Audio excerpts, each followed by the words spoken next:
அது கண்டிப்பா ஏற்றுக்கொள்ள முடியாது. பிரதானத்துவம் இந்த கூட்டத்துக்கு கூட்டப்பட்டது. ஏன் இவ்வளவு ஒரு கன்ஃபியூஷன்? நான் ரொம்ப சிம்பிளான ஒரு கொஸ்டின். அவருக்கு வேற எந்த விதமான ரைட்ஸும் கிடையாது.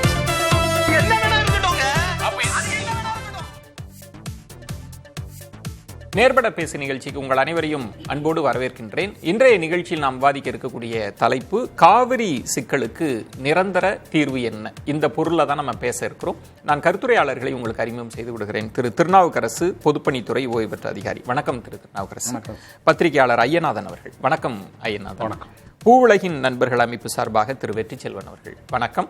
நம்மோடு விவசாயிகள் சங்கம் சார்பாக திரு ஜீவகுமார் இணைந்திருக்கிறார். வணக்கம் திரு ஜீவகுமார். இன்னும் சற்று நேரத்தில் அரசியல் விமர்சகர் பொன்ராஜ் அவர்களும் இணைய இருக்கிறார். அவரையும் வரவேற்று இந்த வாதத்திற்குள் செல்லலாம். ஐயநாதன் சார், உங்களிடமிருந்தே தொடங்குறேன். இது அரசியல் கட்சிகளை வைத்து வாதம் நடத்துகிற போது நீங்க தீர்வு தரணுமா, மத்திய அரசு தரணுமா, பேச்சுவார்த்தையா, இப்படி ஒரு குழப்பமான சூழல் இருக்கும். அதனாலதான் நிபுணர்களை கொண்டு ஒரு நிரந்தர தீர்வை நோக்கி இதை நகர்த்த முடியுமான்றதுக்கு தான் இந்த தலைப்பே. இதுல திரு ஐயநாதன், பற்றாக்குறை காலம்தான் நமக்கு ரொம்ப சிக்கலாக இருக்கு. கர்நாடகா தொடர்ந்து சொல்றது எங்களுக்கும் தண்ணி இல்லை அப்படின்னு. பற்றாக்குறை காலங்களிலும் நீரை எப்படி பங்கிட்டுக் கொள்வது அப்படின்றத ஆணையம் சொல்லியிருக்கு. ஒழுங்காற்றுக்குழு ஒரு ஃபார்முலாவை வகுத்திருக்கு. உச்சநீதிமன்றமும் அதுக்கு அப்ரூவல் கொடுத்துருக்காங்க. ஆனாலும் சிக்கல் ஏன் வந்துகிட்டே இருக்கு? இல்லை, சிக்கல் வந்ததுக்கு காரணம் என்ன அப்படின்னம்னா, இந்த தீர்வை தந்த காவிரி ஆறு தகராறு தீர்ப்பாயம், காவிரி வாட்டர் டிஸ்பியூட்ஸ் ட்ரிபியூனல், அது என்ன பண்ண, அது கொடுத்த அந்த அவார்டு, ஃபைனல் அவார்டு இருக்குது, 2007 ஃபைனல் அவார்டு. அந்த ஃபைனல் அவார்டில் அந்த தீர்ப்பை நடைமுறைப்படுத்துவதற்கான மெக்கானிசம் அவங்க கொடுத்தது காவிரி மேனேஜ்மெண்ட் போர்டு, வாரியம். இந்த வாரியம் அப்படின்றது என்னன்னா, அந்த காவிரியின் மீது கட்டப்பட்டுள்ள அணைகள் அனைத்தையும் அதை எடுத்துக்கிட்ட போகுது, தன்னுடைய கையில் எடுத்துக்க போகுது. நீர் திறப்பு, நீர் வரத்து, மழையை பொறுத்து எவ்வளோ நீர் வருது அப்படின்றதெல்லாம் கணக்கீடு செய்து அதற்கு ஏற்ற மாதிரி த அப்போர்ஷன்மெண்ட் ஆஃப் வாட்டர் மந்த் வைஸ் அதை கொடுத்துருக்குறாங்க இல்லையா, அது ஒவ்வொரு வாரமும் இல்லை எப்பொழுதெல்லாம் தண்ணீர் நிரம்புதோ, நீர் வரத்து இருக்குதோ அப்பொழுதெல்லாம் திறந்து விட்டு அதன் மூலமாக அந்த நீர் பகிர்வை நியாயமாக உறுதி செய்யக்கூடிய மெக்கானிசம் அது. அந்த மெக்கானிசத்தில் இந்திய ஒன்றிய அரசனுடைய நீரியல் துறையினுடைய நிபுணர் ஒருத்தர் தலைவராக இருப்பார். அப்புறம் மற்ற மாநில அரசுகளினுடைய 4 பேர், கர்நாடகா, தமிழ்நாடு, பிரதிநிதிகள், புதுவை, கேரளா, அவங்களுடைய பிரதிநிதிகள், என்ஜினியர்ஸ், அவங்கெல்லாம் ஐயாவை போன்றவர்கள் எல்லாம் அதில் இருப்பாங்க. அவங்கெல்லாம் இருந்துக்கிட்டு அவங்க கிட்ட வரக்கூடிய அந்த காவிரி கீழே இருக்கக்கூடிய காவிரி வாரியத்துக்கு கீழே இருக்கக்கூடிய அந்த ஒழுங்காற்று டெக்னிக்கல் தொழில்நுட்ப குழு இருக்கு இல்லையா, அது அந்த டேட்டா வாரத்துக்கு இட் வில் ஃபர்னிஷ். அதை எடுத்தாந்து அது கொடுக்கும். இதோ இப்போ இருக்கிறது இவ்வளவு அப்படின்னு. உடனே இதை பார்த்துட்ட உடனே ஸோ இவ்வளோ நீரை திறந்து விட்டுருக்குறோம், இவ்வளோ திறக்க முடியாது, இல்லை திறக்கலாம் அப்படின்றத சொன்னால் அதை பற்றி ஆர்டரை பாஸ் பண்ணிட்டு அந்த பாஸ் பண்ணதை அப்படியே வாரியமே செயல்படுத்தும். அங்கே இருக்கக்கூடிய அந்த என்ஜினியரு இந்த வாரியத்தினுடைய கட்டுப்பாட்டிற்கு உட்பட்டு அணைகளை திறந்து விடுவாரு. வாரிய அதிகாரிகளே டேமை திறந்து. ஆமா ஆமா ஆமா அந்தந்த மாநிலத்தினுடைய அதிகாரிகளை வச்சு எப்படி தண்ணீரை திறக்கிறாங்களோ அது வாரியம் கண்ட்ரோல் பண்ணி பண்ணும். ஸோ இதை ஒரு நபர் எதிர்க்கிறார். அந்த இது நீதிமன்றத்துக்கு போகுது. நீதிமன்றம் என்ன சொல்லுது, உச்ச நீதிமன்றத்துக்கு போகும்போது இதுல ஏதாவது அட்ஜஸ்ட்மெண்ட் இருக்குமா, எல்லாருமே அதுல மாதிரி சொல்றாங்க எங்களுக்கு பத்தல, தமிழ்நாடு கூட சொல்லிச்சு எங்களுக்கு பத்தல, வெறும் 192 தானா, இடைக்கால திருப்பிலே 205 சொன்னீங்களே, நாங்க ஒரு 265 எதிர்பார்த்தோமே, நாங்க 385 வரைக்கும் நாங்க அனுபவிச்சிருக்கிறோமே, இப்போ எங்களுக்கு வெறும் 192 தானா அப்படி தமிழ்நாடு சொல்லிச்சு. உங்க கிரவுண்ட் வாட்டர் லெவலையும் சேர்த்துக்குங்க, எல்லாம் வந்துரும் உங்களுக்கு கணக்குன்னு. ஆமா, உச்ச நீதிமன்றமும் சும்மா இல்ல. சரி, என்ன, ஏன்னா அந்த தீர்ப்புல அவங்க சொன்னாங்க, இப்போ காவிரி படுகை அப்படின்னு சொல்லக்கூடிய காவேரி பேசின் 82,000 இல்லை 86,000 சதுர கிலோமீட்டர் உள்ள Kaveri பேசின்ல the total realization of rainwater at a 50% rainfall surety, 50% சாத்தியக்கூறில் பார்த்தீங்கன்னா 740 TMC தண்ணி. அந்த 740 TMCல மெயின் அவார்டை நம்மளுக்கு கொடுத்தது 405 TMC. அது கர்நாடகா திறந்து விட வேண்டியது 192 தான்.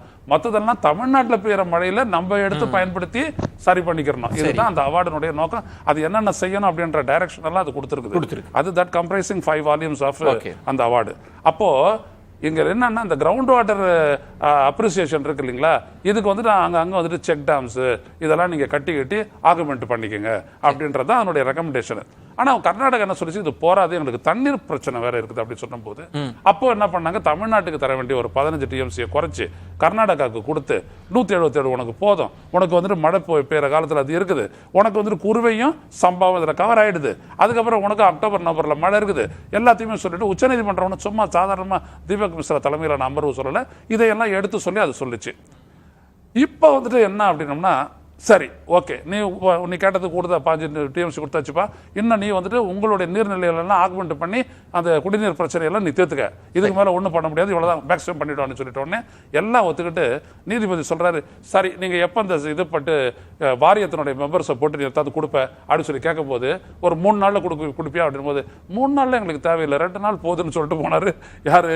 அந்த நம்மளுடைய இந்திய ஒன்றிய அரசனுடைய தலைமை வழக்கறிஞர். போயிட்டு 2 நாளைக்கு அப்புறம் வந்துட்டு இதெல்லாம் வந்துட்டு ட்ரிபியூனல் சொல்ல முடியாது, எப்படி இதை இம்ப்ளிமெண்ட் பண்ணணும்ட்டு, அது இந்திய ஒன்றிய அரசு தான் முடிவு எடுக்கணும், அவங்களுக்கு அந்த அத்தாரிட்டி கிடையாதுன்னு சொல்லிட்டு ஒரு கதையை மாத்தினாரு. ஸோ இப்போ என்ன ஆயிடுச்சு, வாரியத்துக்கிட்ட அதிகாரம் இல்லை, எங்கள்கிட்ட தான் அதிகாரம். நீர்வளத்துறை இல்ல ட்ரிபியூனல் கிட்ட அதிகாரம் இல்ல, என்கிட்ட தான் அதிகாரம் இருக்கு அப்படின்னு சொல்லுது. அது மத்திய அரசு சொல்லுது. ட்ரிபியூனலை பொறுத்த வரைக்கும் tribunal award amounts to a decree by the Supreme Court of India. உச்ச நீதிமன்றம் கொடுத்திருக்கக்கூடிய இறுதி தீர்ப்புக்கு இணையானது தீர்ப்பாயம் கொடுத்த தீர்ப்பு. ஸோ அதுவே இம்ப்ளிமெண்டிங் அத்தாரிட்டி அதுவே கொடுக்குது. அப்புறம் நீ என்ன வந்துட்டு அது மாத்துறது அப்படின்றது, ஏன் மாத்துறாங்கன்றது சொல்லிட்டு அது பின்னணி அரசியல சொல்லணும், அப்பதான் புரியும். அப்ப வந்து தேவகவுடா என்ன பண்ணாரு, இதை வாரியமா இதை வைக்க கூடாது, போர்டுன்னு வைக்க கூடாது, அணைகளுடைய கட்டுப்பாடு வந்துட்டு போகக்கூடாது, அது மத்திய அரசு கிட்ட போல வாரியத்துக்கிட்ட தான் போகுது, இவங்களும் அதுல இருக்காங்க, எல்லாரும் தான் மெம்பரா இருக்காங்க, கூடாதுன்னு சொல்லிட்டு உண்ணாவிரதம் இருந்தாரு. அவர்கிட்ட போன் பண்ணி பேசுன மோடி என்ன பண்ணாரு, கவலைப்படாதீங்க நீங்க உண்ணாவிரதத்தை முடிங்க, நான் பாத்துக்கிறேன் இதுன்னு சொல்லிட்டு தான் வாரியத்தை ஆணையமா மத்திய ரெக்கமெண்ட் பண்றாங்க. அப்போ வாரியத்தை ஆணையமா பண்ணும்போது தமிழ்நாடு அது கடுமையா அப்செக்ட் பண்ணுது, இது கூடாது, இது வெறும் உத்தரவிடக்கூடிய அத்தாரிட்டி தான், எங்களுக்கு தேவை இம்ப்ளிமெண்டேஷன். ஆமா இதுக்கு மேல அரசியலுக்கு இடமே கிடையாது அப்படின்னு சொல்லிட்டு அது பண்ணும்போது, ஒரு இடத்துல ஆர்குமெண்ட் வலுக்கும் போது தீபக் மிஸ்ரா என்ன சொல்றாரு அப்படின்னா, டோன்ட் வரி, தமிழ்நாட்டை பார்த்து, நான் தமிழ்நாட்டோட வழக்கறிஞருடைய பேரு என்னதான், அப்ப என்ன சொல்றாரு அவரு, கவலைப்படாத நீ, இதுவும் வந்துட்டு அரசமைப்பு ரீதியானது ஆணையமும், இது வந்துட்டு சொன்னா அவங்க செஞ்சு ஆகணும், இது செய்யலன்னா நீ எங்கிட்ட வா நான் பாத்துக்கிறேன் அப்படின்னாரு அவரு. ஸோ அதை ஏத்துக்க, அப்ப நம்மளுக்கு வேற வழி இல்லை, இந்திய உச்ச நீதிமன்றம் ஃபைனல் அப்பலேட் கோர்ட் அது. இப்ப 2 நுணுக்கமான இடம் இந்த சிக்கல்ல, 2 இது வாரியமாகவே இருந்திருந்தா, வாரியமே அளந்தாங்க, பற்றாக்குறை காலம் எங்கள்கிட்ட ஃபார்முலா இருக்கு திறந்திருக்கலாம், அத ஆணையமா மாத்துறாங்க. சரி, ஆணையத்துக்கு அந்த அதிகாரம் கொடுக்கணுமானா உச்ச நீதிமன்றம் பிரச்சனை வந்தா வாங்க, இப்ப எதுக்கு பிரச்சனை பண்றீங்கன்னு சொல்லி முடிச்சு வச்சு, ஆணையத்துக்கு அதிகாரம் இருக்குது, இப்ப உத்தரவிட்டு திறக்க முடியுமா ஆணையத்தால? இல்ல திறக்க வேணாங்க, ஒரு கான்ஸ்டிடியூஷன் படி அமைக்கப்பட்ட 262 இந்திய அரசமைப்படி அமைக்கப்பட்ட ஒரு தீர்ப்பாயம் கொடுத்த தீர்வை நடைமுறைப்படுத்துறதுக்கான மெக்கானிசம் ஆணையம், அந்த ஆணையத்திற்கு கீழே இருக்கக்கூடிய ஒழுங்காற்று குழு அது சொல்லுது ஒரு நாளைக்கு 1.1 டிஎம்சி தண்ணீர் திறந்து விடுங்க, அப்புறம் என்ன திறந்து விட்டு ஆகணும். அது இல்ல யாரு திறக்கணும்? கர்நாடக அரசா இருக்கட்டும், யாரா வேணாலும், கர்நாடக அரசு திறக்கல முடியாதுன்ட்டாங்க. உடனே இந்திய ஒன்றிய அரசு இது பண்ணிட்டு போயிட்டு நான் திறந்து விடுவேன், நீ பண்றியா இல்ல நான் பண்ணட்டுமான்னு கேட்கணும். இப்போ மத்திய அரசு தான். ஆமா, உச்ச நீதிமன்றம் நீர்வள மத்திய அரசுக்கு தான், நீர்வளத்துறை தான் இருக்கு. யார் ஆணையத்தினுடைய தலைவர்? ஹால்தர். எங்க இருந்து வந்தார் இந்த ஹால்தர்? நீர்வளத்துறையினுடைய என்ஜினியர், அவர் ஒரு சீஃப் என்ஜினியர் ஸ்டேட்டஸ்ல இருக்கிறவர், அவர் வந்திருக்கிறாரு. இப்ப அவர் சொல்றக்கூடிய அந்த உத்தரவை வந்து நடைமுறைப்படுத்துறானா இந்திய ஒன்றிய அரசு, நீ திறக்கறியா இல்ல நான் திறக்கட்டுமா, அவ்வளவுதான். அதான் அந்த சிக்கலுக்கு தீர்வு பேசலாம். முதல் கட்ட கருத்தா நான் எடுத்துக்கிறேன். திருநாவுக்கரசு, இப்போ கர்நாடகம் சொல்வது வந்து எங்க அணைகள்லயே தண்ணி கிடையாது, எங்கள்கிட்டயே தண்ணி இல்லாத வறண்டு போய் கிடக்கு, எங்களுக்கு குடிநீருக்கே தண்ணீர் இல்லை அப்படின்ற ஒரு வாதம். இங்க இருக்கிற அரசியல் தலைவர்கள்லாம் சொல்றது இல்ல, அங்க 77 டிஎம்சி இருக்கு, அங்க 50 டிஎம்சி இருக்கு அப்படின்னு. முதல்ல இந்த சிக்கலையே நம்ம தீர்க்க முடியலையே. ஏன்னா பலருமே என்ன சொல்றாங்கன்னா, இப்ப கர்நாடகத்துக்கும் பிரச்சனை இருக்கு, இங்க இருக்கிற அரசியல் கட்சிகள் கர்நாடகத்தினுடைய நீர் போதாமையே புரிஞ்சுக்காமையே இங்க அரசியல் பண்ணிட்டு இருக்காங்கன்ற ஒரு வாதத்தை வைக்கிறாங்களே. இல்லை, அது வந்து ஒரு விஷயத்த சொல்லி ஆகணும். எப்படின்னா, இப்போ காவிரியில் தண்ணி வருது, கிருஷ்ணராஜ சாகர் கபினி எல்லாத்துக்கும் தண்ணி வருது. அந்த கபினிலேயோ கிருஷ்ணராஜ சாகர்லேயோ ஒரு குறிப்பிட்ட அளவுக்கு நீர் தேங்கிய பின்னால் தான் தமிழகத்துக்கு விடணும் அப்படிங்கிற அந்த இது இருக்கு இல்லையா, அதையே என்ன பண்ணியிருக்கணும், ஆரம்பத்திலே அந்த ஆணையம் என்ன பண்ணியிருக்கணும்னா, இப்போ நம்ம மாநிலத்தில் நாங்கள் அதை கடைப்பிடிச்சிட்ருக்குறோம். எப்படின்னா, லிமிட் ஃப்ளோன்னு ஒன்று சொல்லுவோம். ஒரு ஆற்றுல தண்ணி வருதுன்னா டேமுக்கு வந்த உடனே அன்றைக்கி தானே என்ன இன்ஃப்ளோன்னு பார்க்கணும். அந்த இன்ஃப்ளோவில் இவ்வளவு இன்ஃப்ளோ வரையில் கீழே விட்டுடு, டவுன் ஸ்ட்ரீமில் விட்டுரு, அதுக்கு மேலே வரக்கூடியதை மட்டும் நீ தேக்கி வைக்கலாம் அப்படின்னு ஒரு கண்டிஷனை போட்டிருக்கணும். இப்போ இது ஏன் சொல்கிறேன்னா, நம்ம ஸ்டேட்டுக்குள்ளேயே இருக்கக்கூடிய பெண்ணையாத்தில் பார்த்தீங்கன்னா சாத்தனூர் டேம் கட்டினோம். சாத்தனூர் டேம் கட்டின பிறகு என்ன பண்ணியிருக்கிறோம், அவங்களுக்கு லிமிட் ஃப்ளோன்னு ஒன்று வச்சுருக்கோம். எதுக்கு? விழுப்புரம் மாவட்டத்தில் இருக்கக்கூடிய பழைய ஆயக்கட்டு பகுதிக்கு லிமிட் ஃப்ளோன்னு ஒன்று வச்சுருக்கோம். இந்தந்த மாதத்தில் இவ்வளோ லிமிட் ஃப்ளோனா நாங்கள் டெய்லி என்ன பண்ணுவோம், அந்த இன்ஃப்ளோவை கால்குலேட் பண்ணி அந்த மாதத்தில் 1000 கண்ணாடி தான், வினாடிக்கு 1000 கண்ணாடி தான் லிமிட் ஃப்ளோனா 1500 வந்ததுன்னா 500 தான் டேமில் தேக்கணும், மீது 1000 கீழே விடணும். இப்படி தான் வச்சுருக்கிறோம். ஆனால் என்ன சொல்லிட்டாங்க, அது அப்பப்போ வர்றதை வெளியே விட்டோம்னா கொஞ்சம் போல் வரக்கூடிய தண்ணியெல்லாம் அந்த விழுப்புரம் மாவட்டத்துக்கு போய் சேராது, எல்லாம் ஆற்றுல உறிஞ்சிரும். அதனால் என்ன சொன்னாங்க, அதை அப்படியே எங்கள் கணக்கில் வச்சுக்கோங்க, நாங்கள் கேட்குறப்போ திறந்து விடுங்கன்னு. அதை தான் இப்போ பண்ணிகிட்ருக்கோம். இப்போ இதில் என்ன பண்ணியிருக்கணும், இப்போ இவ்வளோ பெரிய ரிவரில் 1000 கண்ணாடி 2000 கண்ணாடி எல்லாம் லிமிட் ஃப்ளோ வைக்க முடியாது. ஒரு 10,000 கண்ணாடி அப்படின்னா 10,000 வர வரையில் கீழே விட்டுரு, 15,000 வந்தால் 5,000 நீ தேக்கிக்க. இப்படி ஒரு கண்டிஷன் ஆரம்பத்திலே போட்டிருக்கணும். அந்த லிமிட் ஃப்ளோ கான்செப்டை உள்ளே கொண்டு வந்துடும். இது நூற்றாண்டு பிரச்சனை. இது 2 மாநிலத்திற்கு இடையில் இருக்கிற பிரச்சனை. கர்நாடகம் பாசன பரப்ப அதிகமாகிக்கிட்டே போறாங்க, நீர் தேவையும் அதிகமாகிட்டு இருக்கு. அப்படின்னா இது ரொம்ப எளிமையா இந்த சிக்கலெல்லாம் நீதிமன்றம் இதை அணுகலையா, அங்கேயே நம்ம கோட்டை விட்டுட்டோம்? இல்லை, இதில் நம்ம சைடு நிறைய வீக்னஸ் இருக்குது. இப்போ நீங்கள் சொன்னீங்கல்ல, இந்த ஒரு 10 டிஎம்சி வந்து கடைசியாக குறைச்சாங்கல்ல, அது இதுக்கு என்ன சொன்னாங்கன்னா, அது வந்து பெங்களூருக்கு குடிநீருக்கு கொடுக்க போகிறோம், நீங்கள் உங்கள் குடிநீர் தேவைக்கு டெல்டாவில் இருந்து நீங்கள் டெல்டாவில் நிறைய கிரவுண்ட் வாட்டர் கிடைக்கும், அதை எடுத்துக்கங்கன்னாங்க. அன்னைக்கே என்ன பண்ணியிருக்கணும், தமிழ்நாடு அரசு ஸ்ட்ராங்காக இதை அப்போஸ் பண்ணியிருக்கணும். என்ன கிரவுண்டுன்னு பார்த்தீங்கன்னா, டெல்டாவில் இருந்து நீங்கள் கிரவுண்ட் வாட்டரை உறிஞ்சினீங்கன்னா குடி தண்ணிக்குன்னு அந்த பக்கம் ஒரு 20 கிலோமீட்டர் 15 கிலோமீட்டரில் கடல் இருக்குது. கடல் தண்ணி உப்பு தண்ணி ஊடுருவி உள்ளே வந்துடும். இதை பார்க்க வேண்டாமா கோர்ட்டில் இதை சொல்லியிருந்தா நிச்சயமாக அது ஒத்துக்கிட்டு இருக்க போகிறது இல்லை. அந்த 10 டிஎம்சி அவங்களுக்கு கொடுக்கறதுக்கு இந்த காரணம் நீங்கள் இங்கேருந்து எடுத்துக்கங்கன்னு சொல்ல வேண்டிய அவசியம் கோர்ட்டுக்கு ஏற்பட்டிருக்காது.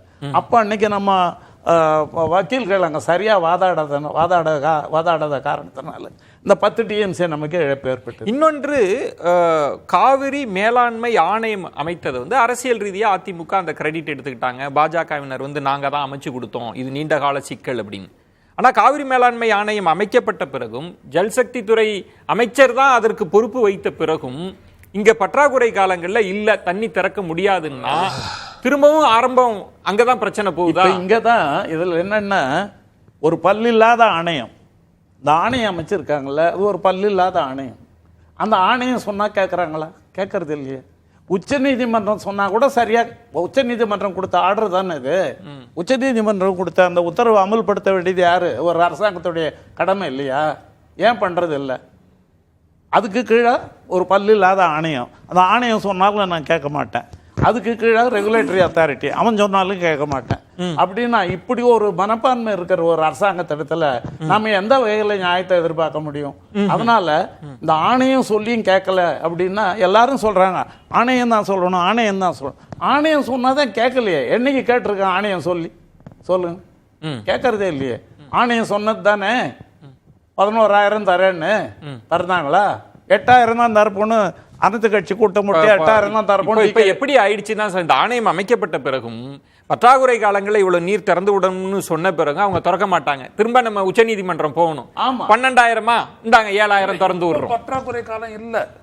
இத பேசும்போது அவங்க கிட்ட பாத்தீங்கன்னா 49 to 50 டிஎம்சி தண்ணி இருக்குது. இப்போ அதனால ரெக்கமெண்ட் பண்றாங்க அவங்க. இல்ல பயனதன், ஆனா கர்நாடகம் பற்றாக்குறைன்னு சொல்லுது இல்ல, நம்ம உங்கள்கிட்ட தண்ணி இருக்கோன்றோம்ல, இதை எப்படி உறுதிப்படுத்துறது? இல்ல, இது நிலையில இருந்து இது வந்து நீங்க சொல்றது வந்து ஒரு மாசத்துக்கு முந்தி இருந்த நிலைமை. 15ஆம் தேதி, இந்த மாசம் 15ஆம் தேதி வாக்குல பாத்தீங்கன்னா அவங்க கிட்ட 45 டிஎம்சி இருக்கு. அதை யாரு உறுதிப்படுத்தினது? அதான் இருக்க டெய்லி வருது. ஒழுங்காற்று குழு இருக்க, கீழே ஒழுங்காற்று குழு தான் உறுதிப்படுத்தி. ஆனாலும் அவங்க எங்களுக்கு தண்ணி இல்ல, எங்க அணைகள்ல தண்ணி இல்ல, இவங்க பேசவே கூடாது. இப்ப அரசுகளோ அரசியல் கட்சிகளோ பேசுறதுக்கு எந்த இடம் இல்லை. அவங்களுடைய ரெப்ரசன்டேட்டிவ் உள்ள இருக்கிறாருல்ல, அது உங்களுக்கு அந்த ஒழுங்காற்று குழுல கர்நாடகத்துடைய மெம்பர் இருக்கிறாரு, தமிழ்நாட்டுடைய மெம்பர் இருக்கிறாரு, புதுச்சேரி கேரளா மெம்பர்ஸ் இருக்கிறாங்க. அவங்க தெரிஞ்சுக்கிட்டு தான் அவங்க சொல்றாங்க, ரெக்கமெண்ட் பண்றாங்க. அப்ப எப்படி அரசு பேச முடியும் நடுவுல வந்து? ஜீவகுமார், காவிரி டெல்டா பகுதியை சார்ந்தவர், தொடர்ந்து இந்த காவிரி சிக்கல் என்பது பெரிய தலைமுறையா இருக்கிற பிரச்சனை, நீண்ட நெடிய வரலாறு கொண்ட பிரச்சனையா இருக்கு. ஒரு கட்டம் பேச்சுவார்த்தை மூலம் போனாங்க, சுமூகமாக பேச்சுவார்த்தை நடத்தினாங்க. திரு எம்ஜிஆர் அவர்கள் போனாங்க, நீங்க வந்து தண்ணி கொடுத்தாதான் நான் நீங்க கொடுக்குற தண்ணியே நான் குடிப்பேன் அப்படின்லாம் சொல்லி வாங்கிட்டு வந்தாங்க அப்படின்ற பார்வைலாம் இருக்கு. அப்ப எல்லாரும் என்ன சொல்றாங்கன்னா, ஏன் 2 பேரும் சுமூகமா பேச்சுவார்த்தை நடத்தலாமே ஒன்று சொல்றாங்க. நீங்க தானே கூட்டணியில் இருக்கிறீங்க, பேசி முடிவெடுக்கலாம், இல்ல கூட்டணியில் இருந்து வெளில வாங்க. இந்த காட்சிகளையும் பார்க்கிறோம்.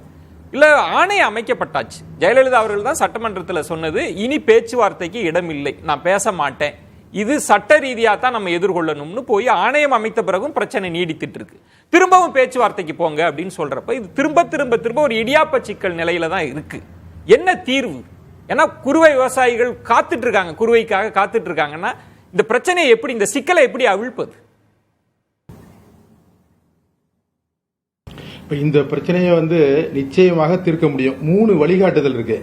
ஒன்று நம்ம இந்தியா சுதந்திரம் அடைஞ்ச பிறகு இந்திய நதிநீர் தகவா சட்டம் 1956 உருவாக்கணும். இன்டர் வாட்டர் டிஸ்பியூட்ஸ் ஆக்ட்ங்கிறது 1956 வருஷம் சட்டம்.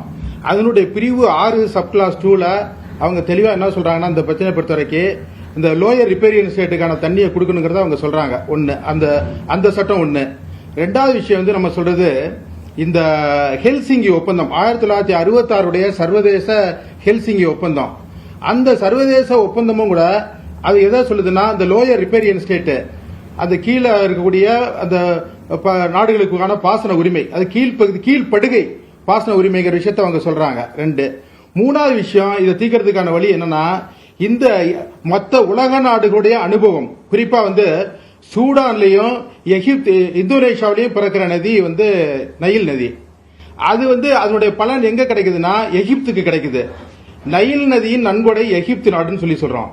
அது மாதிரி கர்நாடகா அப்பர் ரிப்பேரியன் ஸ்டேட்டாக இருந்தாலும், முதல்ல கர்நாடகா கிடையாது, குடகு அது இருந்துச்சு, மைசூர் தனியா இருந்துச்சு. குடகு, மைசூர், கர்நாடகா, தமிழ்நாடு. அப்ப அது எப்பவுமே கீழ்ப்படுகை நாடு தான் முதல் பாசன உரிமை நாடு. அப்ப இந்திய அரசியல் சாசனப்படி உருவாக்கப்பட்ட 1956 நதிநீர் தாவா சட்டம் சப்கிளாஸ் 6, அதே மாதிரி ஹெல்சிங்கி ஒப்பந்தம் 1966 சப்கிளாஸ் 7, 3வது உலக நாடுகளுடைய இந்த பயன்பாட்டு நீர் பயன்பாட்டு உரிமை, இதை அமுல்படுத்தினால் இந்த பிரச்சனையை நிச்சயமாக தீர்க்க முடியும். இல்ல ஜீவகுமார், நீங்க சொல்கிற இதுல எனக்கு ஒரு அடிப்படையான கேள்வி என்னன்னா, கடைமடை பகுதியில் இருக்கிறவங்களுக்கு தான் முதல் பாத்திய உரிமை இருக்கு அப்படின்னு. இப்ப நாடுகளுக்கு இடையே இந்த சிக்கல் இல்ல, ஏன்னா அது உறுதிப்படுத்தப்பட்டிருக்கு. ஆனா மாநிலங்களுக்கு இடையே தான் பிரச்சனை. நீங்க இந்த அடிப்படை அரசியலமைப்பு சட்டத்தை மேற்கோள் காட்டி சொல்றீங்க. நான் சொல்வது உச்சநீதிமன்றம் உத்தரவிட்டு இருக்கிறது, பற்றாக்குறை காலங்களில் எவ்வளவு நீர் பங்கீடு இருக்கணும்னு. அதையே நாங்க திறக்க மாட்டோம்னு சொல்றப்ப எப்படி நீங்க இதை தீர்ப்பீங்க, எப்படி அமல்படுத்துவீங்க? இப்ப பிரச்சனை எல்லாம் புக்ல இருக்கு, சட்ட புத்தகத்துல இருக்கு, வழிகாட்டுதல்ல இருக்கு, அமல்படுத்துவது எப்படி? இதுல 2 விஷயம் சொல்லலாம். ஒன்னு ஆணையத்துக்கு பள்ளியில நான் சொல்ல மாட்டேன், ஆணையம் பேச மாட்டேங்குது. அதாவது கடைசியாக நடந்த சில கூட்டங்களுடைய மினிட்ஸ் எடுத்து பாருங்க. காவிரி நதிநீர் ஒழுங்காற்று முறை குழு, காவிரி மேலாண்மை ஆணையம், இந்த 2 கூட்டமுமே அப்படியே வெர்பலா முடிஞ்சிருது. அந்த கூட்டம் கேட்கறாங்க, கருத்து கேட்கறாங்க. கர்நாடகா நீங்க என்ன சொல்றீங்க? அவங்க வீடியோ கான்பரன்ஸ்ல உட்கார்ந்துட்டு சொல்லுவாங்க, கூட்டத்துக்கே வர மாட்டாங்க. அடுத்தது தமிழ்நாடு, நீங்க அவங்க மேனுவல் பிரசன்ஸ் இருக்கு, நீங்க என்ன சொல்றீங்க? அப்புறம் கேரளா, பாண்டிச்சேரி கருத்தை கேட்கறாங்க, கேட்டுட்டு தீர்ப்பு அடுத்த தடவை அப்படின்னு சொல்லிட்டு இப்படி ஒத்தி அதாவது இது தவறு. இது அது எதற்காக அது உருவாக்கப்பட்டதோ, காவிரி மேலாண்மை ஆணையமும் காவிரி நதிநீர் ஒழுங்காற்று முறை குழுவை விட சூப்பர் பாடி காவிரி மேலாண்மை ஆணையம். இன்னும் சொல்ல போனா கச்சமங்கலத்துக்கும் கல்லணைக்குமே ஹல்தார் வந்தாரு. நாங்க ஹல்தாரை கூட்டிட்டு போய் காமிச்சோம், மைசூர் எல்லாம் பார்த்துட்டு இங்கெல்லாம் வந்தாரு. அவரு பார்த்துட்டு எங்களுக்கான நம்ம உரிமையை நம்ம சொல்றப்ப இது அவரை பொறுத்த வரைக்கும் அவங்க பயாசராக இருக்கிறாங்க. நான் தெளிவா நான் சொல்ல முடியும். நீங்க ஒரு கூட்டத்தை அந்த நிச்சயமாக நான் அதை சான்று பூர்வமா சொல்ல முடியும். இது பல்லில்லாத ஆணையம் கிடையாது. சுப்ரீம் கோர்ட் சொல்லிடுச்சு, உனக்கு உத்தரவு. அதாவது இவங்க எது சொன்னாலும் அதை அமுல்படுத்தணும்னு சொல்லிட்டாங்க. இவங்க சொல்ல மாட்டாங்க. முக்கியமான ஒரு கேள்வி மாநிலங்களுக்குள்ள. ஜீவகுமார், எனக்கு ஒரு விளக்கம் கொடுங்க. காவிரி மேலாண்மை ஆணையத்திற்கும் வாரியத்திற்கும் இருக்கிற அடிப்படை சிக்கல் என்னன்னா, வாரியம் இருந்திருந்தால் அதை அமல்படுத்த முடிஞ்சிருக்கும். ஐயநாதன் சொல்றாரு, அணையா டேம் அவங்களால திறந்திருக்க முடியும், ஆனா ஆணையத்தால சொல்லத்தான் முடியும், செய்ய முடியாது அப்படின்னு. நீங்க எப்படி ஆணையமும் அதிகாரம் இருக்கு ஆனா பேச மாட்டேங்குதுன்னு எப்படி சொல்றீங்க? ஆணையம் நினைச்சா போய் திறக்க முடியுமா? நாளையே ஆணையத்துக்கு நீர்வளத்துறை அமைச்சர் சொல்லிடுறாரு, ஜல்சக்தி துறை அமைச்சர் திறந்து விடுங்க அப்படின்னு, இம்ப்ளிமெண்ட் பண்ண முடியுமா? எந்த அதிகாரிகள் போய் திறப்பாங்க? இல்ல, அந்த தீர்ப்புல தெளிவா ஒரு 8 அணைக்கட்டுகளை சொல்றாங்க. ஒன்னு கர்நாடகாவில் இருக்கக்கூடிய கபினி, ஹேமாவதி, கிருஷ்ணராஜசாகர், ஹேரங்கி 4. தமிழ்நாட்டில் இருக்கக்கூடிய லோயர் பவானி, அமராவதி, மேட்டூர், கேரளாவில் இருக்கக்கூடிய பானசுர சாகர், இதனுடைய இந்த லஸ்கர் மாதிரி கிடத்துல சாவியை வாங்கி அதை நேரடியாக கண்காணித்து தண்ணி திறக்க வேண்டியது காவிரி மேலாண்மை உத்தரவுல இருக்கு. அந்த உத்தரவை இவர்கள் அமுல்படுத்தல. அதாவது எக்ஸிகியூஷன் இம்ப்ளிமெண்டேஷன் இவங்க பண்ணலங்கிறதா. அதை இவங்க அமுல்படுத்த தவறு. இதே கர்நாடகா இந்த ஸ்டேஜ்ல இருந்தா என்ன பண்ணும்? நாங்க எப்பயுமே நாங்க சொல்ற விஷயம் என்ன சொன்னா, காவிரி நடுவர் மன்றத்துடைய தலைவராக சிக்கதேவ் முகர்ஜிங்கிற ஜட்ஜை போட்டாங்க. சிக்கதேவ் முகர்ஜி பயாஸ்ரா நடந்துக்கிறாரு, ஒருதலை பட்சமா நடந்துக்கிறாருன்னு உடனடியாக அவர் மேல போய் சுப்ரீம் கோர்ட்ல அப்ப முதலமைச்சராக இருந்த தேவகவுடா வழக்கு போட்டாரு. ஹல்தாரை செயல்பட விடுவாங்க. அதாவது ஹல்தார் செயல்படல, ஹல்தார் இன்னாக்டிவா இருக்காரு, அந்த குழு வெறும் ஸ்வீட் காரம் காப்பி சாப்பிடுற குழுவா இருக்கு அப்படிங்கிற விஷயத்த சுப்ரீம் கோர்ட்டுக்கு இது பிப்ரவரி மாசமே நம்முடைய துறைமுருகன் அமைச்சர், தமிழ்நாட்டு அமைச்சர் துறைமுருகன் சொன்னாரு. இப்ப அவங்களுக்கு அஜெண்டாவே, அதாவதுங்க 2028 வரைக்கும் மேகதாட்டை பத்தி நீங்க பேசக்கூடாது. ஒரு பார்வை இருக்குல்ல அரசியல் ரீதியா இன்னைக்கு எதிர்க்கட்சிகள் என்ன சொல்றாங்கன்னா, ஆளும் கட்சி சரியான நேரத்துல உச்சநீதிமன்றத்தை நாடல. நீங்க பிரச்சனை விஸ்வரூபம் எடுக்கிறப்ப, ஒவ்வொரு முறையும் குருவ பிரச்சனை வரப்ப, விவசாயிகள் அங்க போர்க்கொடி தூக்குறப்ப இங்க அனைத்து கட்சி கூட்டத்தை கூட்டுறோம். வழக்கமா ஏதாவது ஒண்ணு புதுசா இருக்கா? மினிட்ஸ்ல நம்ம தீர்மானம் போடுறோம், கண்டிக்கிறோம், கோரிக்கை விடுக்கிறோம், மத்திய அரசு செய்யணும்னு சொல்றோம். அப்படின்னா இதை முன்கூட்டியே உச்சநீதிமன்றத்துக்கு தமிழ்நாடு அரசு போயிருக்கணுமா? காவிரி ஆணையத்திற்கு வழிகாட்டுதல் வழங்குங்க, பாரபட்சமா இருக்காங்கன்னு முன்கூட்டியே போயிருக்கணுமா? இதை பொறுத்த வரைக்கும் நாங்க தெளிவா சொல்ல விரும்புறது, தமிழ்நாடு அரசு முன்கூட்டியே போயிருக்கணும். ஏன்னா பிப்ரவரி மாசமே சட்டமன்றத்தில் சுப்ரீம் கோர்ட்டுக்கு போக போறோம்னு அவர் சொல்லிட்டாரு. நம்முடைய அமைச்சர், நீர்வளத்துறை அமைச்சர் துரைமுருகன் சொல்லிட்டாரு. மார்ச் ஆச்சு, ஏப்ரல் ஆச்சு, மே ஆச்சு. சைக்கிள்ல போனா கூட டெல்லிக்கு போய் சுப்ரீம் கோர்ட்ல கேஸ் போட்டுக்கலாம். பிளைட் டிக்கெட் கிடைக்கலையா, இல்ல ரயில்ல டிக்கெட் கிடைக்கலையா? தமிழ்நாடு அரசு கிட்டத்தட்ட கோட்டை விட்டுருச்சு. நீங்க கர்நாடகா டி.கே. சிவகுமார் இந்த எலெக்ஷன்ல என்ன பிரச்சாரம் பண்றாரு? அவருக்கு சம்பந்தமே இல்லாத, காவிரியே இல்லாத ஒரு அவர் தம்பி நிக்கிற தொகுதியில போய் உங்க ஊருக்கு நான் காவிரி தண்ணியை கொண்டாந்து கொடுக்குறேன், அந்த ஊர் கிடையாது, காவிரியுடைய மேப்ல அந்த ஊரே கிடையாது, உங்க ஊருக்கு நான் தண்ணி கொண்டாந்து கொடுக்குறேன், எனக்கு ஓட்டு போடுங்கன்னு இதே டி.கே. சிவகுமார் ஓட்டு கேட்டாரு. அத கூட இவங்க கொண்டு போய் சொல்லல. நீங்க சைக்கிள்ல போயிருந்தாலே டெல்லிக்கு போயிருக்க முடியும் நேரம்னு சொல்றீங்க. ஆனா ஜீவகுமார், நேற்றைய தீர்மானம் ரொம்ப முக்கியத்துவம் வாய்ந்தது அனைத்து சட்டமன்ற கட்சிகளினுடைய கூட்டத்துல. அதுல அவங்க சொல்றாங்க, முதலமைச்சர் சொல்றார், தேவைப்படின், அந்த வார்த்தையை போடுறார், தேவைப்படின் உச்சநீதிமன்றத்தை நாடி அனைத்து சட்டப்பூர்வமான நடவடிக்கைகளையும் மேற்கொள்ள இந்த கூட்டம் ஒருமனதாக தீர்மானிக்கிறதுனா, இன்னமும் அவங்களுக்கு தேவைப்படுதா படலையான்றதுல ஒரு கன்ஃபியூஷன் இருக்கா? ஏன் அந்த வார்த்தையை போடுறாங்க?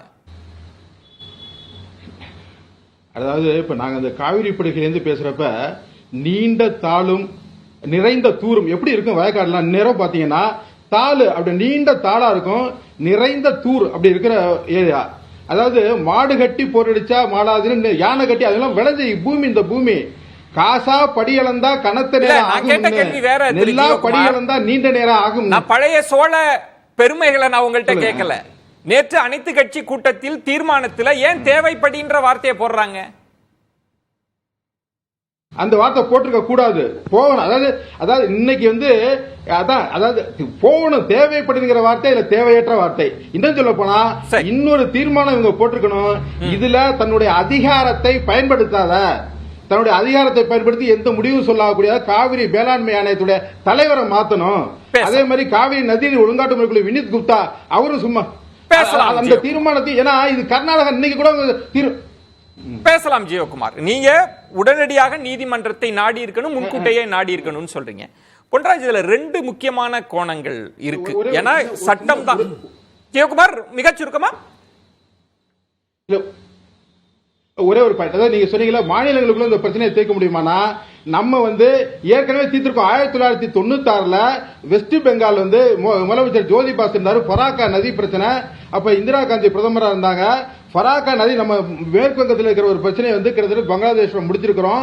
அதே மாதிரி 1966 பாகிஸ்தானுக்கு நமக்கு சிந்து ரவி பியாஸ் சட்லஸ் இதெல்லாம் முடிச்சிருக்கிறோம். நம்ம நாடுகளுக்கு இடையே சிக்கல் வரல, இன்டர்நேஷனல் லா இருக்கு, மாநிலங்களுக்கு இடையே தான் இந்த சிக்கல் இருக்கு. திரு ஜீவகுமார், நம்ம பேசலாம். பொன்ராஜ், இதுல ரெண்டு முக்கியமான அம்சங்கள் இருக்கு. ஆணையம் அமைக்கப்பட்ட பிறகு மத்திய அரசு, ஐயநாதன் அவர்கள் சொல்ற மாதிரி மத்திய அரசினுடைய நீர்வளத்துறை அமைச்சகம் உள்ளுக்கு வருது. அதிகாரி நியமனத்தில் மத்திய அரசு ஒரு தலையீடு, ஒரு ஜிஓ போடுறாங்க, நீர்வளத்துறை அமைச்சர் அவர் பொறுப்பு வகிப்பார் அப்படின்னு கண்ட்ரோல் மத்திய அரசுக்கு வந்துருச்சு. மத்திய அரசு இதுல அமைதியாக இருப்பது அது ஒரு பார்வை.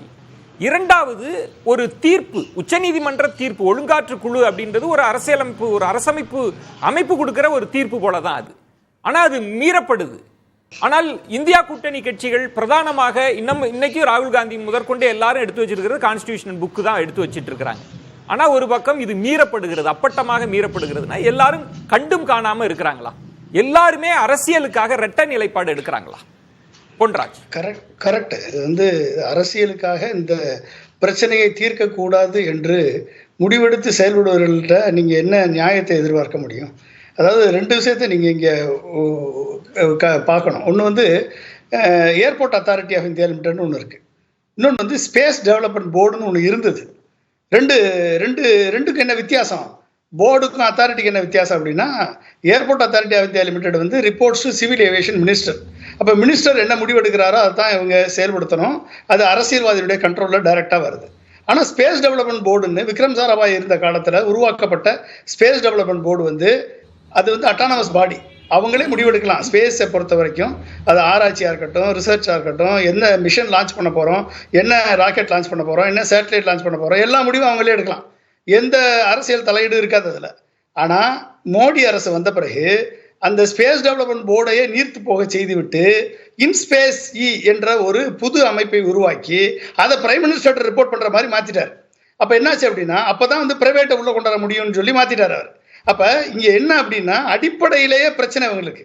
அதாவது ஒரு போர்டுன்னு ஒன்று உருவாக்கிட்டோம்னா, காவிரி வாட்டர் மேனேஜ்மெண்ட் போர்டுன்னு உருவாக்கியிருந்தா, தமிழகத்தினுடைய கோரிக்கையை ஏற்று உருவாக்கியிருந்தாங்கன்னா, அதை இண்டிபெண்ட் அட்டானமஸ் பாடியாக இருந்துச்சு அப்படின்னா, எந்த விதமான அரசியல் தலையீடும் இல்லாமல், கர்நாடகத்தினுடைய அழுத்தமோ தமிழகத்தினுடைய அழுத்தமோ இல்லாமல், என்ன மாதம் என்ன ரிலீஸ் பண்ணணும், என்ன ட்ரிபியூனல், அதாவது காவிரி வாட்டர் ட்ரிபியூனல் என்ன தீர்ப்பு கொடுத்துருக்கு, உச்சநீதிமன்றம் என்ன அதை இம்ப்ளிமெண்டேஷன் எப்படி பண்ணணும்னு சொல்லியிருக்கோ அதை அப்படியே இன்டிட்டோ அவங்க ஃபாலோ பண்ணுவாங்க. ஆனால் இன்றைக்கு இந்த காவிரி மேனேஜ்மெண்ட் அத்தாரிட்டியை காவிரி வாட்டர் மேனேஜ்மெண்ட் அத்தாரிட்டியை உருவாக்கிய பின்னணி என்னன்னு சொல்லி ஐயநாதன் சார் தெளிவாக சொன்னார். எப்படிப்பட்ட பின்னணியில் அவங்க உருவாக்குனாங்க அப்படின்னு. அப்போ இந்த பின்னணியில் அப்போ பிரைம் மினிஸ்டருடைய கண்ட்ரோல்னா அப்போ யாருடைய கண்ட்ரோல்? ஆளுங்கட்சியினுடைய கண்ட்ரோல். அப்போ இதை வச்சு ஒரு அரசியல் பண்ணலாம் என்ற நினைவில், அது எந்த கட்சியாக இருந்தாலும் சரி, அது பிஜேபியாக இருக்கட்டும் இல்லை காங்கிரஸாக இருக்கட்டும், எந்த கட்சியாக இருந்தாலும் சரி, இதை வைத்து ஒரு அரசியல் பண்ணலாம் என்ற முடிவுக்கு அவர்கள் வரும் பொழுது, நீங்கள் வந்து திரும்ப அந்த அத்தாரிட்டி ஃபுல் பவர் இருந்தால் கூட, அப்போ காவிரி வாட்டர் மேனேஜ்மெண்ட் அத்தாரிட்டியோட ரோல் என்ன? சுப்ரீம் கோர்ட் ஆர்டரையும் ட்ரிபியூனலுடைய ஆர்டரையும் ஃபுல் ஃப்ளஜ்டாக இம்ப்ளிமெண்ட் பண்ண வேண்டியது அதனுடைய ரோல். அதை செஞ்சிருக்கா அப்படின்னா இல்லை. அப்போ நீங்கள் திரும்பி நம்ம போராட வேண்டியது இருக்குது. திரும்பி வந்து ஜூன் மாதம் தண்ணி திறந்து விடலன்னு சொல்லி உண்ணாவிரதம் இருக்க வேண்டியது இருக்குது. அப்போ இத்தனைக்கும் காரணமாக இருப்பது யார்? இவங்களுடைய இன்டிசிசிவ்னஸ் தானே. அதுக்கு அடுத்து அதனுடைய டெக்னிக்கல் ஆம் வந்து காவிரி வாட்டர் மேனேஜ்மெண்ட் ரெகுலேஷன் கமிட்டின்னு. இப்போ இந்த கமிட்டியினுடைய வேலை என்ன? டெய்லி இன்ஃப்ளோ என்ன, அவுட்ஃப்ளோ என்ன ஸ்டேட்டஸு, என்ன வேணும், இதெல்லாம் வந்து மானிட்டர் பண்ணி இதை வந்து காவிரி வாட்டர் மேனேஜ்மெண்ட் அத்தாரிட்டிக்கு இன்ஃபார்ம் பண்ணி அதை ஒழுங்காக திறந்து விடணுமா இல்லையா? அப்போ நீங்கள் மாதம் ஏன் திறந்து விடுறீங்க? நம்மளுடைய தீர்ப்பிலேயே மாதம் திறந்து விடக்கூடிய முறையே தவறு.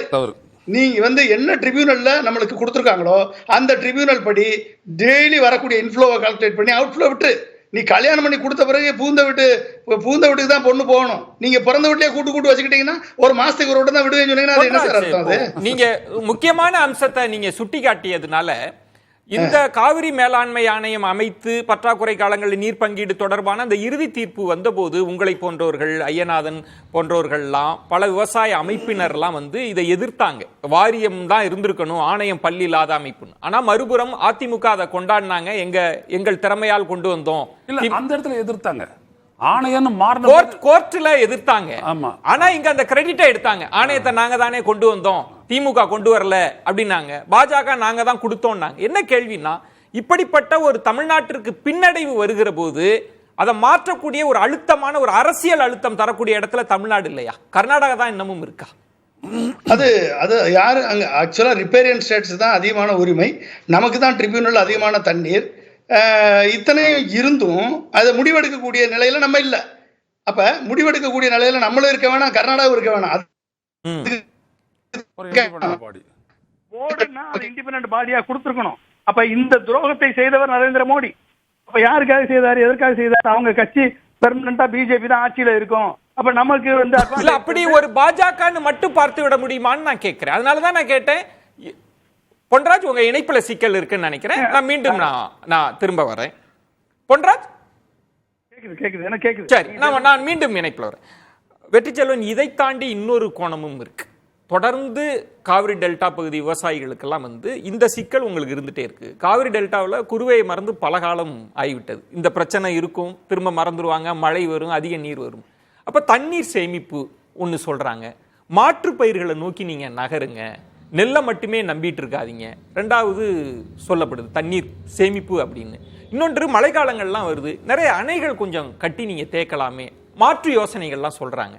அது சரியான யோசனையா? அதை நோக்கி நகர வேண்டிய ஒரு தேவையோ ஒரு நெருக்கடியோ தமிழக விவசாயிகளுக்கு, குறிப்பா டெல்டா விவசாயிகளுக்கு வந்திருக்கா? இல்லை, நிச்சயமாக இந்த பிரச்சனையை நம்ம பொலிட்டிக்கல் ஆங்கிள்லேருந்து பார்க்குறோம். 2 மாநிலத்துக்கான உரிமை அப்படின்னு கான்ஸ்டியூஷனல் பெர்ஸ்பெக்டிவ்லேருந்து பார்க்குறோம், ரைப்பேரியன் ரைட்ஸ் அப்படிங்கிற இடத்துலேருந்து பார்க்குறோம். ஆனால் இதில் முக்கியமான விஷயம், இந்த என்டையர் காவேரி பேசினுடைய எக்கோசிஸ்டம் என்னவா மாறி இருக்குங்களா?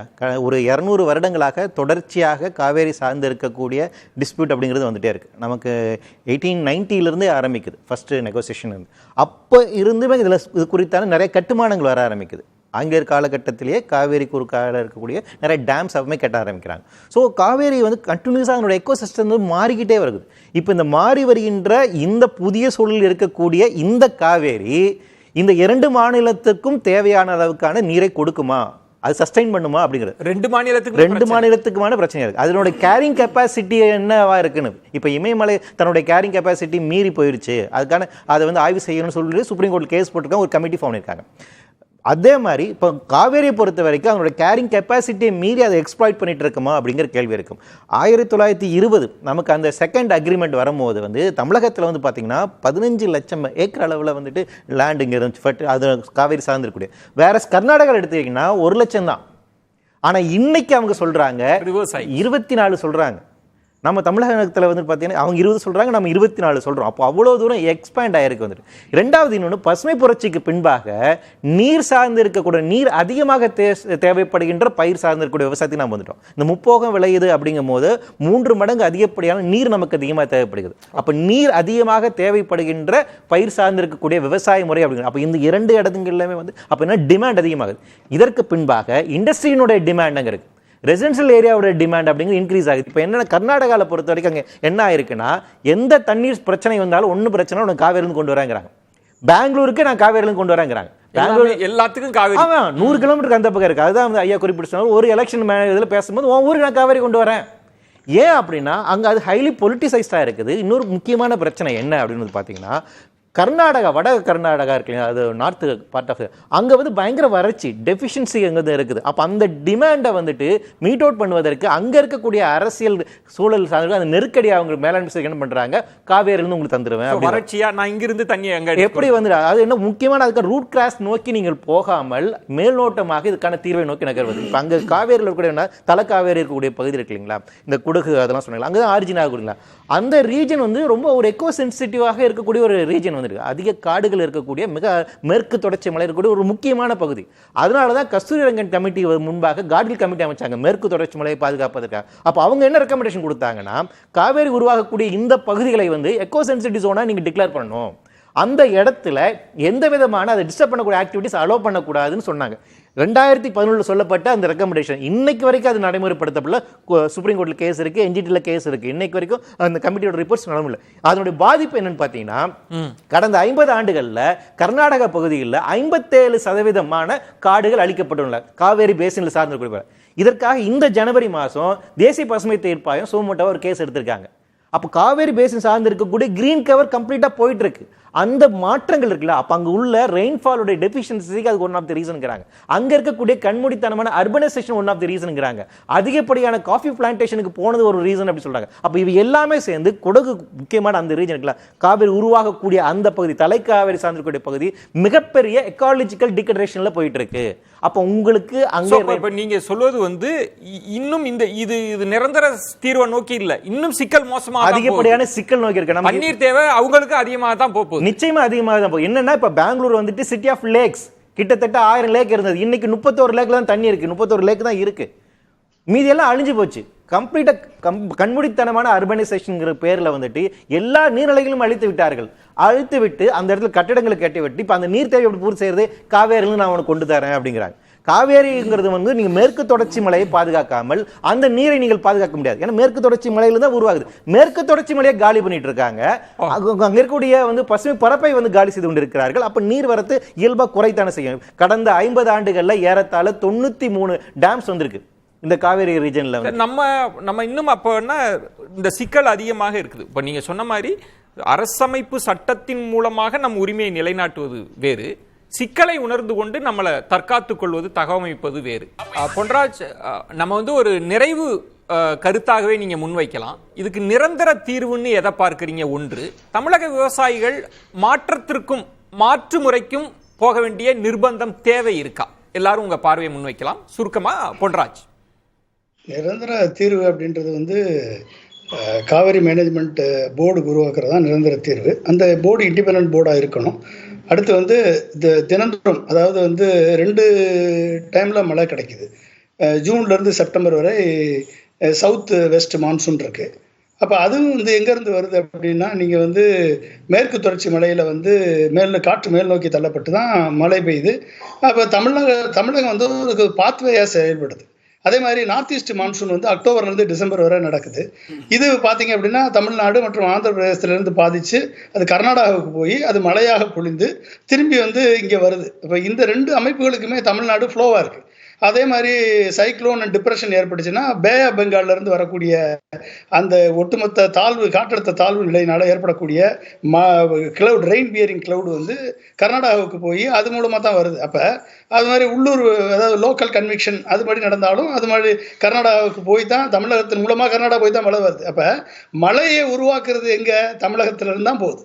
அப்போ சவுத் ஈஸ்ட் மான்சூனாக இருக்கட்டும், சவுத் வெஸ்ட் மான்சூனாக இருக்கட்டும், இல்லை நார்த் ஈஸ்ட் மான்சூனாக இருக்கட்டும், இல்லை வந்து பே ஆஃப் பெங்கால் உருவாக்கக்கூடிய சைக்ளோனாக இருக்கட்டும், இல்லை லோக்கல் கன்விக்ஷனாக இருக்கட்டும், 4மே காரணம் தமிழ்நாடு தான்.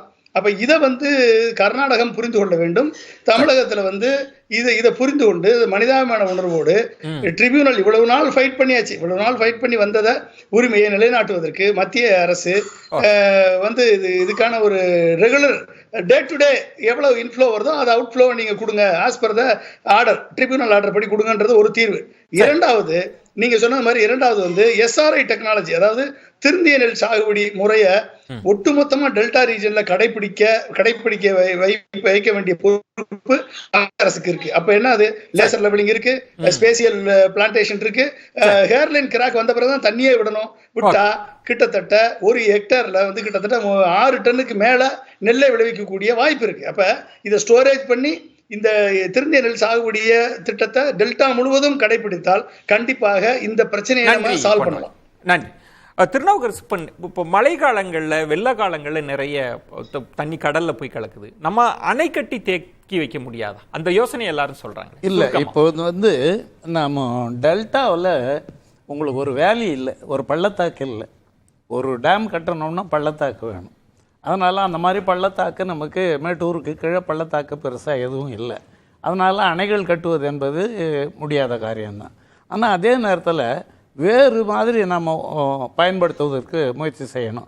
என்னென்னா, அங்கங்கே கதவணைகள் அமைக்கலாம். ஆற்றுக்கு குறுக்க ஒரு 10 அடி உயரம், 15 அடி உயரம் கதவணைகள் நிறைய அமைச்சு ஒவ்வொரு கதவணையிலையும் ஒரு 1.5 TMC 1 TMC அப்படி தேக்கலாம். ஆனால் இப்போ இந்த யோசனையை பல ஆண்டுகளாக நீங்கள் சொல்லிட்டு இருக்கிறோம். ஆனால் யாரும் கண்டுகொள்ளலாமா? கவர்மெண்ட் அதை இம்ப்ளிமெண்ட் பண்ணுறதுக்கு தயங்குது. என்னன்னா, நிறைய பொருள் செலவு ஆகும். பொருள் செலவு நிறைய தேவைப்படும். அது ஒன்று. இன்னொன்று, ஒரு புது கான்செப்ட், நாம் ஏதாவது ஒரு புது கான்செப்டை கண்டுபிடிச்சி போய் தானே ஆகணும். இப்போ நான் வந்து ஒரு பேப்பர், ஒரு பன்னாட்டு கருத்தரங்குக்கு எழுதிட்டு இருக்கிறேன். அது என்னென்னா, அது கான்செப்ட் பேப்பர். என்னென்னா, கெனால் ரிசர்வாயர்னு ஒன்று. அது பார்த்தீங்கன்னா ஒரு காவாயுடைய வடிவத்தை போல் இருக்கும். அது பிலோ கிரவுண்ட் லெவல் தான் இருக்கும். நீங்கள் ஆற்றுல நிறைய தண்ணி வரப்போ வீணாக போகுது இல்லையா, இந்த தண்ணி என்ன பண்ணணும், அங்கங்கே என்ன பண்ணணும், ஆற்றுலேருந்து இந்த பக்கம் ஒரு 4 கிலோமீட்டர், அந்த பக்கம் ஒரு 4 கிலோமீட்டருக்கு இந்த கெனால் ரிசர்வாயரை ஃபார்ம் பண்ணிடணும். அது பிலோ கிரவுண்ட் லெவல் தான் இருக்கும். அதில் தண்ணி தேங்கும். உங்களுக்கு தண்ணி வேணும்னா ஃபுல்லாக அந்த இடம் பூரா சேச்சுரேட் ஆகிடும். கிரவுண்ட் வாட்டர் நிறைய கிடைக்கும். சரி, அப்போ உங்களுக்கு பயிருக்கு அதுலேருந்து தண்ணி எடுக்கணும்னாலும் குடிநீர் கெடுக்கணும்னாலும் நீங்க பம்ப் பண்ணி எடுத்துக்கிடணும். ஒரு யோசனை. இப்படி நிறைய பண்ணீங்கன்னு வச்சுங்க, என்ன பண்ணலாம், நீங்க கொள்ளிடத்துல இருந்து என்ன பண்ணலாம், வடக்கு நோக்கி ஒரு 20 கிலோமீட்டர் 25 கிலோமீட்டர் கூட தோண்டினா இந்த பக்கம் நீங்க வறட்சியான மாவட்டங்கள் இருக்கு இல்லையா, அந்த மாவட்டங்களுக்கு கூட தண்ணியை கொண்டு போய் சேர்க்கலாம். நீங்க மாற்று பயிர்கள், தண்ணீர் சேமிப்பு, சொட்டு நீர் பாசனம், இதை நோக்கி தமிழக, அதுவும் குறிப்பா டெல்டா விவசாயிகள் திரும்பலாமா? அது அந்த யோசனை சரியா இருக்குமா? இல்ல இப்ப அதை பேசணும் அப்படின்னம்னா உரிமையை விட்டு கொடுத்ததாயிருமா? அடிப்படையில் என்ன அப்படின்னம்னா, இப்போ இது வெற்றிகரமான ஒரு தாட்டுக்காகத்தான் நான் சொல்கிறேன். இது வந்துட்டு 100 காவிரியில் பெய்யக்கூடிய மழையில் அதிகபட்ச மழை பொழிதலை வைத்து அளிக்கப்பட்ட தீர்ப்பு அல்ல காவிரி தீர்ப்பாயம் கொடுத்தது. 50% தான், 50% வச்சு தான் அவங்க கணக்கு போட்டு சொல்லியிருக்கிறாங்க. எனவே டிபெண்டபிலிட்டின்னு சொல்லுவோம், நம்பகத்தன்மை, பெயர மழையினுடைய நம்பகத்தன்மை 50%. மினிமம் கேரண்டின்லாம் சினிமா அந்த மாதிரி அது போட்டு தான் அவங்க பண்ணியிருக்கிறாங்க. ஆனால் அதையே உங்களால் பெற்று கொடுத்து பகிர்ந்து வாழ முடியலைன்னா அப்புறம் இந்தியான்றது என்னத்துக்குன்ற கேள்வி வந்துடும்ல. நான் தான் சொல்ல வரேன். இப்போ பகிர்ந்துண்டு பல்லுயிர் ஓம்புதல் எப்படி வேணாலும் வச்சுக்கோங்க. இப்போ பியாஸ் சட்லேஜில் வரக்கூடிய அந்த தண்ணீரை வந்துட்டு பகிர்வதற்கு அங்கே ஒரு ட்ரிபியூனல் போட்டாங்க. அங்கே வந்துட்டு பார்த்தீங்கன்னா ஒரு வாரியம் இருக்குது, போர்டு இருக்குது, நல்லா தானே செயல்பட்டு இருக்குது, எதுவுமே வரல. அப்போ ஏன் காவிரிக்கு அதை நீங்கள் மறுத்தீங்க? ஏன்னா காவிரி டெல்டா வந்துட்டு ஒரு உணவு பூமி மட்டுமல்ல, அது வந்துட்டு நிலத்துக்கு அடியில் இருக்கக்கூடிய எண்ணெய் பூமி. எனவே தான் மோடி வந்துட்டு போர்டை வந்துட்டு ஆணையமாக மாத்துறாரு. இங்கே தண்ணி போகலை அப்படின்னோம்னா ஒரு கட்டத்தில் விவசாயி விற்றுருவான், விற்கிறத வந்துட்டு நம்ம எடுத்து வித்துடலாம், எண்ணெய் எடுக்கலாம், கேஸ் எடுக்கலான்னு. இப்போ நம்மளுக்கு வந்துட்டு சர்வதேச செலவில் வந்து ஒரு பாசிட்டிவான ஒரு இது என்னன்னா எலக்ட்ரிஃபிகேஷனுக்கு போயிடுச்சு வெஹிக்கிள்ஸ் எல்லாம். அதனால அப்போ முதல்ல நம்ம அடிப்படையில் புரிஞ்சுக்கணும், இது மிகப்பெரிய ஒரு வாழ்வாதார பிரச்சனை. இந்த பிரச்சனையில வந்துட்டு ஒரு நாடாக இந்தியா சரியா ரெஸ்பாண்ட் பண்ணணும் அப்படின்னோம்னா, இப்போ கோர்ட் வந்துட்டு லாஸ்ட் செப்டம்பர்ல சொன்ன ஒரு தீர்ப்பு சொல்றேன், இந்த காவிரி பிரச்சனை டிஸ்பியூட் என்கிட்ட வராதீங்கன்னு சொல்லிட்டாரு.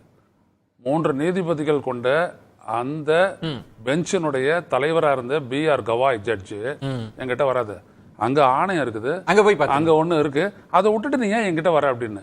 அப்போ நீங்க எங்க போனோம்? நீங்க நேரம் பிரதமர்கிட்ட போனோம். முதல்வர் வந்துட்டு பிரதமர்கிட்ட போயிட்டு நீங்க செஞ்சது இது வேலை செய்யல, செய்ய வெய்ய அப்படி சொல்லணும். ஜீவகுமார், நிரந்தர தீர்வாக நீங்கள் முன்வைப்பது என்ன? இதேதோ இந்த வருஷ பிரச்சனை மட்டுமல்ல, பல வருஷ பிரச்சனை, இனி நாம் சந்திக்க போகிற பிரச்சனையாகவும் இருக்கு. நிரந்தர தீர்வு சுருக்கமாக ஜீவகுமார். 2 பாயிண்ட். ஒன்று, இப்போ காவிரி பிரச்சனை வந்து ஒரு கிளைமாக்ஸில் நம்ம நிற்கிறோம். அதாவது கிட்டத்தட்ட இன்னும் சில ஆண்டுகளில் மேட்டூரை, காவேரியை, கல்லணையை மியூசியத்திலையும் வரலாற்று புத்தகங்களையும் பார்க்குற ஒரு சூழ்நிலை ஏற்பட்டிருக்கு.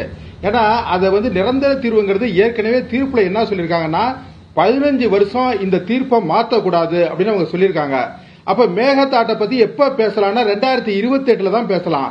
ஆனால் 2028 பேசாம இப்பவே அதெல்லாம் சாங்ஷன் ஆகி பட்ஜெட் நிதி ஒதுக்கீடு ஒரு காலத்தில் 12 TMC கட்டா வெள்ளக்காரன் விடல தமிழ்நாட்டுக்கு வர தண்ணியை தேக்கக்கூடாதுன்னு. இப்ப 66 TMC அவங்க மேகதாட்டில் தேக்குறாங்க. அப்ப அந்த ட்ரிபியூனல் காவிரி நடுவர் மன்றம் சுப்ரீம் கோர்ட் தீர்ப்பு காப்பாத்தினாலே இந்த மேகதாட்டு தடுக்கப்படும். ஒண்ணு. அதே மாதிரி கிட்டத்தட்ட நீங்க கூட்டாட்சி அமைப்பின் காவலனாக இருக்கிற மத்திய அரசுக்கு அவங்களுக்கும் ஒரு கஸ்டடியனுக்கு பொறுப்பு இருக்கு. குறிப்பா கர்நாடகத்தில் 2000 TMC வருஷம் போய் கடல்ல கலக்குது, தண்ணி சேருது. கேரளாவிலேயும் கிட்டத்தட்ட நிறைய தண்ணி ஒரு 1000 TMC வரைக்கும் அரபிக்கடல்ல கலக்குன்னு சொல்றாங்க. அப்ப கூட்டாட்சி அமைப்பின் காவலனாக இருக்கக்கூடிய இந்த மத்திய அரசு இதுல தலையிட்டு இது சம்பந்தமா இந்த சட்டத்தின் ஆட்சியை ஒரு பெடரல் சிஸ்டத்தில் அவங்க மெயின்டைன் பண்ணுகிறது ஒண்ணு. இன்னும் ஒரே ஒரு பாயிண்ட், இந்த மாற்று பயிருங்கிறது வந்து காவிரி டெல்டாவில் பழைய டெல்டாவுக்கு ஒத்து வராது. ஏன்னா பழைய டெல்டாங்கிறது நெல்லு, வாழை, கரும்பு மட்டும்தான் பண்ண முடியும். ஏன்னா வெற்றியோரி சாலை அது வண்டல் படிஞ்சிருக்கிற ஒரு மண்ணு. புது டெல்டாவில் வேணா அது வந்து யோசிக்கலாம். அதுவும் கூட சந்தைப்படுத்த, தக்காளியை நான் சாகுபடி பண்ணனா அதுக்கு சந்தையில வாங்க ஆள் இருக்காது. மாற்று பயிர் திட்டங்கிறது வந்து கேசையும் திசை திருப்பும். அது வந்து நம்ம பகுதியை பொறுத்த வரைக்கும் ஒத்து வராது.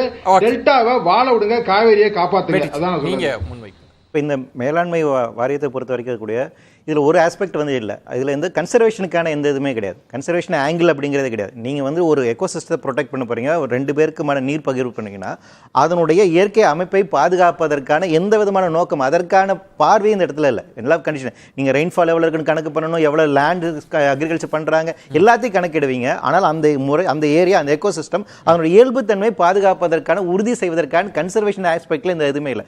அது கொண்டு வரணும். நீங்கள் சொல்வது வந்து நம்ம தண்ணி பிரச்சனையை பற்றி பேசுகிறோம், சூழலியல் பிரச்சனையை பத்தி பேசாம இதை மட்டும் தீர்க்க முடியாது. இன்னும் சொல்ல போனா என்னன்னா இந்த பிரச்சனை இன்னும் அதிகரிக்க தான் செய்யணும். ஏன்னா நம்ம வந்து எக்ஸ்டென்டிக் கிளைமேட்டிக் ஈவெண்ட்ஸ் நடக்கக்கூடிய ஒரு பார்த்துட்டு இருக்கோம். அது அங்க இருக்கக்கூடியது ஒரு சிஸ்டமோட கொலாப்ஸ்.